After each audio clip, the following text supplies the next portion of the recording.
నమస్తే, welcome to my channel Lakshmi Ramana recipes. ఈరోజు మనం మంచి రుచికరమైన ఒక ట్రెడిషనల్ రెసిపీని ప్రిపేర్ చేసేసుకుందామండి. అదే సజ్జ వడలండి. చూడండి ఎంత బాగున్నాయో కదూ, చూస్తేనే నోరూరిపోతుంది కదూ. కరకరలాడుతూ చాలా కమ్మగా ఉంటాయండి. ఎక్కువగా అమ్మమ్మలు నానమ్మలు ఈ విధంగా సజ్జలతో సజ్జ వడలు చేసేవారండి. చూడండి ఎంత క్రిస్పీగా ఉన్నాయో, కలర్ఫుల్గా, టేస్ట్ కూడా చాలా బాగుంటాయి. కాబట్టి మనం ఈ సజ్జవడిని ఎలా ప్రిపేర్ చేసుకోవాలో కావలసిన పదార్థాలు, తయారీ విధానం ఒకసారి చూద్దామండి. వీటిని మనం స్టోర్ కూడా చేసుకోవచ్చండి. చాలా బాగుంటాయి, చేసుకోవడం కూడా చాలా సింపుల్. కాబట్టి ఎలా తయారు చేసుకోవాలో చూసేద్దాము. ఇది సజ్జ పిండి అండి. 1/2 కేజీ సజ్జల్ని నేను నీట్గా శుభ్రం చేసిన తర్వాత మిషన్లో ఆడించానండి. మామూలుగా నేను సజ్జ పిండిని బయట సూపర్ మార్కెట్లో కూడా అమ్ముతూ ఉంటారు, కానీ నేను సజ్జల్ని తెచ్చుకొని ఈ విధంగా మిషన్లో వేయించుకుంటానండి. మామూలుగా మనం సజ్జలతో సజ్జ వడలు, అలాగే సజ్జ రొట్టె, సజ్జ బూరెలు అలా చేసుకుంటూ ఉంటాం కదా, చాలా టేస్టీగా ఉంటాయి కదూ. లేదు మీకు సూపర్ మార్కెట్లో కూడా ఈ సజ్జ పిండి అనేది అమ్ముతారండి. సూపర్ మార్కెట్లో కూడా మనకు అవైలబుల్ ఉంటుంది. కానీ మనం సజ్జ పిండితో రెసిపీస్ చేసినప్పుడు మామూలుగా మనం సజ్జల్ని మిషన్లో వేయించేటప్పుడు మరీ మెత్తగా వేయకుండా చూడండి, లైట్గా ఈ విధంగా బరుగ్గా ఉండాలండి. ఇప్పుడు నేను ఒక 1/2 కేజీ సజ్జల్ని మిషన్లో ఆడించిన పిండి అండి. ఈ విధంగా ఒక బౌల్ తీసేసుకొని ఇందులో వేసేసుకోవాలి. ఇప్పుడు ఇందులో ఒక 2 పెద్ద ఉల్లిపాయల్ని చూడండి చిన్న ముక్కలుగా కట్ చేసి వేసుకోవాలి. ఇవన్నీ పాతకాలం వంటలండి. నానమ్మలు అమ్మమ్మలు ఎక్కువగా చేసేవాళ్ళు. చాలా టేస్టీగా ఉంటాయి, హెల్దీ కూడా.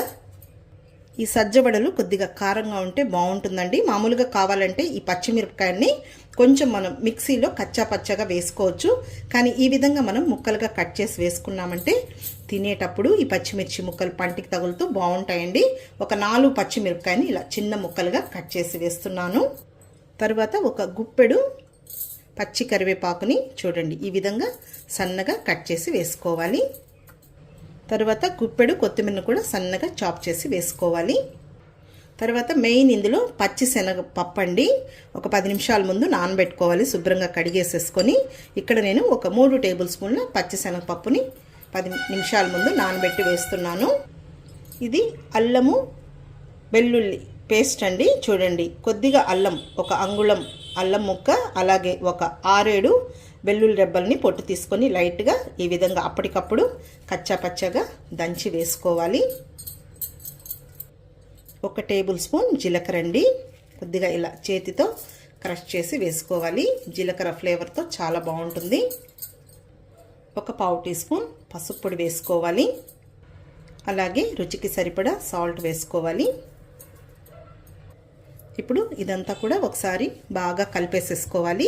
మనకు ఆ ఉల్లిపాయ ముక్కల్లో తడి ఉంటుంది కదా, దాన్ని చూసి మనం నీళ్ళు అనేది వేసుకోవాలి. కొద్దిగా నీళ్లు పెట్టానండి, 1 గ్లాస్ నీళ్లు, లైట్గా గోరువెచ్చగా ఉన్న నీళ్లు వేసుకోవాలి. ఇదంతా కూడా బాగా కలిపేసేసుకోవాలి.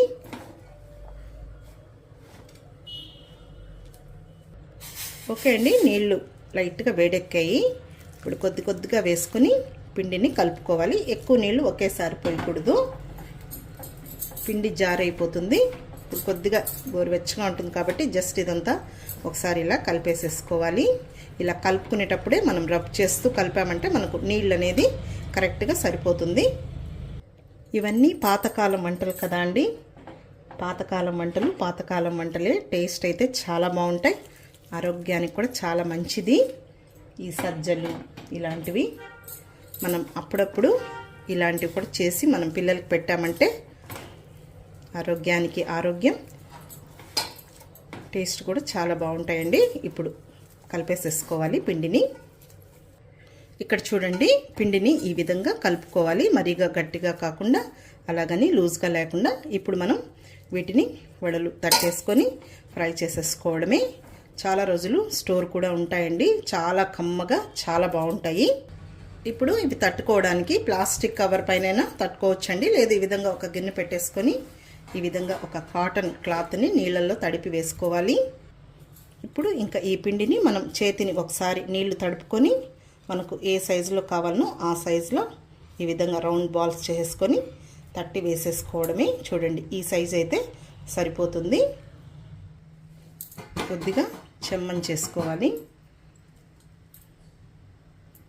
ఇప్పుడు ఇది పెట్టేసుకొని ఈ విధంగా తట్టేసుకోవడమే. మరీ పలుచగా కాకుండా అలాగని మందంగా కాకుండా మీడియంగా చేసేసుకోవాలి. మనం పచ్చిశనగపప్పు కొద్దిగా ఎక్కువగా వేసుకుంటే తినేటప్పుడు పంటికి తగులుతూ బాగుంటుంది, కరకరలాడుతూ. మనకు ఈ విధంగానే తట్టేసుకోవచ్చండి. కావాలంటే మధ్యలో కొద్దిగా హోల్ పెట్టుకున్నా కూడా కొంచెం క్రిస్పీగా వచ్చేస్తుంది ఈ సజ్జవడ అనేది.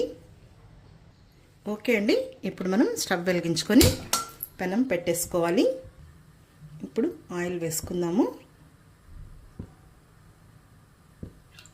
ఇప్పుడు నూనె వేడెక్కిందండి. ఫ్లేమ్ని మీడియంలో పెట్టాలి. హై ఫ్లేమ్లో పెట్టామంటే మనకు త్వరగా కలర్ వచ్చేస్తాయి ఆ వడలు అనేది. ఇప్పుడు ఒక్కొక్కటే వేసేసుకుందాము. ఇదే విధంగా ఆ మిగిలిన పిండిని కూడా తట్టుకుంటూ ఫ్రై చేసుకోవాలి. మీకు కావాలంటే ఇందులో తెల్ల నువ్వులు కూడా వేసుకోవచ్చండి. మేమైతే మా సైడు ఇలాగే చేస్తాము. అంటే జీలకర్ర, పచ్చిశనగపప్పు వేస్తాము. నువ్వులు వేసినా కూడా బాగుంటుంది.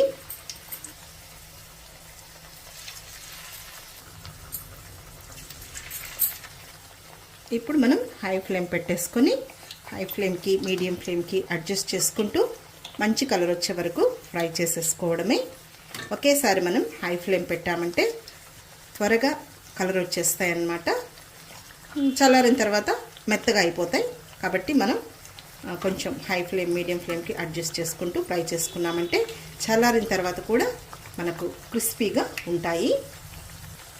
ఏం లేదండి, మనమేమి సజ్జలే తెచ్చి ఆడించుకోవాల్సిన అవసరం లేదు. ఇప్పుడు సూపర్ మార్కెట్లో కూడా మనకు నీట్గా కొంచెం బాగా మనకు అవైలబుల్ ఉంటుంది. ఈ సజ్జ పిండి, జొన్న పిండి, రాగి పిండి ఇలాంటివన్నీ కూడా మీకు కొంచెం కుదరని వాళ్ళు అలా కూడా తెచ్చుకొని చేసుకోవచ్చండి. ఎప్పుడు మనం గారెలు, మినపగారెలు, పచ్చిశనగపప్పు, అలసందలు అలా చేసుకుంటూ ఉంటాం కదా.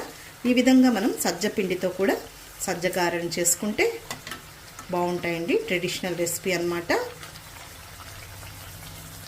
తర్వాత ఉల్లిపాయ లేకుండా కూడా చేయొచ్చండి. కానీ ఉల్లిపాయలు వేసి మనం ఈ విధంగా వడలు చేసుకుంటేనే టేస్ట్ అనేది చాలా బాగుంటుంది. ఈ ఉల్లిపాయలు వేసాం కాబట్టి మనకు ఒక 3-4 రోజులు స్టోర్ ఉంటాయన్నమాట. కొంచెం బాగానే ఫ్రై చేస్తాం కదా మీడియం ఫ్లేమ్లో. ఇంకా మనకు ఒక 10-15 రోజులు కూడా నిలువ ఉంటాయండి. అలాంటప్పుడు మీరు ఉల్లిపాయ లేకుండా కొన్ని చేసుకొని స్టోర్ చేసుకోవచ్చు. ఉల్లిపాయ వేసుకొని కూడా చేసేసుకోవచ్చు. అయితే 2-3 రోజుల్లో మనం ఉల్లిపాయ వేసినవి ఫినిష్ చేసేసుకోవాలి.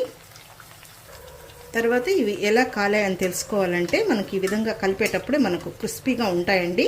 తర్వాత మనం వేసిన ఆ పచ్చిశనగపప్పు చూడండి ఇలా మంచి కలర్. కొద్దిగా ముందుగానే తీసేయాలి, వేడి ఉంటుంది కాబట్టి మళ్ళీ మనకు కరెక్ట్గా వేగిపోతాయి ఇవి. అవి కొద్దిగా కలర్ అనిపిస్తాయి కదా, అప్పుడు తీసేసుకుంటే సరిపోతుంది. ఓకే అండి, వేగిపోయాయి, తీసేసుకుందాము. ఒక నాప్కిన్ వేసుకున్న ప్లేట్లోకి షిఫ్ట్ చేసేసుకోవాలి. చూడండి ఎంత కలర్ఫుల్గా, ఎంత క్రిస్పీగా ఉన్నాయో. మంచి వాసన వస్తున్నాయండి. మనం అల్లం, పచ్చిమిర్చి, వెల్లుల్లి ఇవన్నీ వేసాం కదా, జీలకర్ర. కొద్దిగా వేడిగా ఉన్నప్పుడే తీసేసామంటే ఆ వేడికి కరెక్ట్గా వేగిపోతాయి. చూడండి ఎంత కలర్ఫుల్గా ఉన్నాయో. టేస్ట్ కూడా చాలా బాగుంటాయి.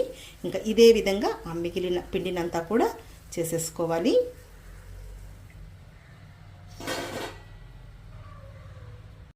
ఓకే అండి, చూసారు కదా సజ్జ వడల్ని నేను ఎలా ప్రిపేర్ చేశానో. చూడండి ఎంత బాగున్నాయో కదూ, కరకరలాడుతూ చాలా బాగున్నాయి, కమ్మకమ్మగా. కాబట్టి మీరు కూడా ఒకసారి తప్పకుండా ఈ విధంగా ట్రై చేసి చూడండి. ఈ వీడియో మీకు నచ్చితే లైక్ చేయండి, షేర్ చేయండి. అలాగే కొత్తగా చూస్తున్న వారైతే నా ఛానల్ని తప్పకుండా సబ్స్క్రైబ్ చేసుకోండి. ఇంకొక మంచి వంటతో మళ్ళీ కలుద్దాం. నమస్తే అండి.